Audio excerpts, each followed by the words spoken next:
વડાપ્રધાન નરેન્દ્રભાઈ મોદીએ મહિલાઓની આર્થિક ભાગીદારી વધુ સશક્ત થાય તેમજ મહિલાઓ આત્મનિર્ભર બની અન્યોને પણ આત્મનિર્ભર બનવા પ્રેરિત કરે તેવા ઉમદા હેતુથી અનેકવિધ કલ્યાણકારી યોજના અમલમાં મૂકી છે, જે ખાસ કરીને ગ્રામીણ મહિલાઓને સશક્ત બનાવવા માટે સ્વસહાય જૂથોના માધ્યમથી સરકાર સતત પ્રયત્નશીલ છે. જામખંભાળિયાના આદ્યશક્તિ સખી મંડળના મહિલાઓએ આત્મનિર્ભર બની અન્ય મહિલાઓને પણ આત્મનિર્ભર બનવા માટેનું ઉદાહરણ પૂરું પાડ્યું છે. આર્થિક રીતે પગભર થવાનું સ્વપ્ન સેવી દેવભૂમિ દ્વારકા જિલ્લા પંચાયતમાં ચાની કેન્ટીન શરૂ કરી હતી. રસોઈની કળાએ અમને અલગ ઓળખ આપી. આ શબ્દો છે પુરીબેન મુંદવાના. વધુમાં તે જણાવે છે કે પહેલાં અમારી આર્થિક સ્થિતિ ખાસ સારી ન હતી, પરંતુ હવે મને ગર્વ છે કે આજે મારી ગણના લખપતિ દીદીમાં થાય છે. દરેક મહિલાઓને હું કહીશ કે સરકારની યોજનાનો લાભ લઈ આત્મનિર્ભર બનવું જોઈએ.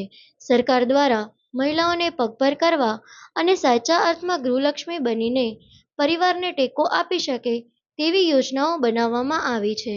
તે માટે હું સરકારનો ખૂબ ખૂબ આભાર માનું છું. નામ પુરીબેન અમરાભાઈ મુંદવા છે.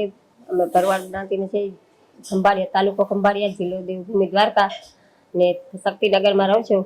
ને જય આદ્યશક્તિ સખી મંડળ મારા મંડળનું નામ છે. અમે 10 બહેનો છે.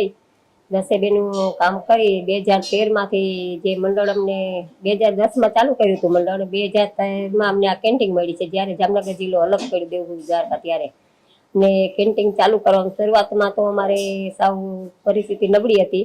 આખા દિવસમાં 1 લીટર દૂધ વપરાતું ખાલી. અત્યાર સુધીમાં અમારે ચાલુ 14 વર્ષ થઈ ગયા કેન્ટીન ચાલુ છે. એના માટે અત્યારે અમારે 25 લીટર જેવું દૂધ વપરાય છે અને 10 બહેનું કામ કરે છે રેગ્યુલર. 10 બહેનું અને બધા બહેનોને 10-10 હજાર જેવું રેગ્યુલર આમ કે પગારને મળી જાય છે. અને 3 મંડળ અમારા બીજા ચાલુ છે. એ મંડળ પણ ગ્રામ સંગઠનમાં અમે જોડાયેલું છે. અમારું મંડળ ગ્રામ સંગઠન. તે પછી અમારે જે લખપતિ દીદીનો કાર્યક્રમ એમાં દીનદયાળુમાં અમને લાભ મળેલા છે. અને ત્યાર પછી અમારે જે રેગ્યુલર કોઈ સીસી લોનમાં પણ અમને લોકોએ 3 લાખની લોન આપેલી છે.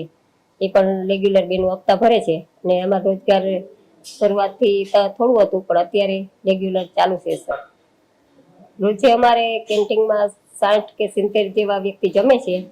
અને રોજે થાળીનો ભાવ 100 રૂપિયા છે અમારે. અને 5-6 હજારનો આવક છે કાયમી માટેની.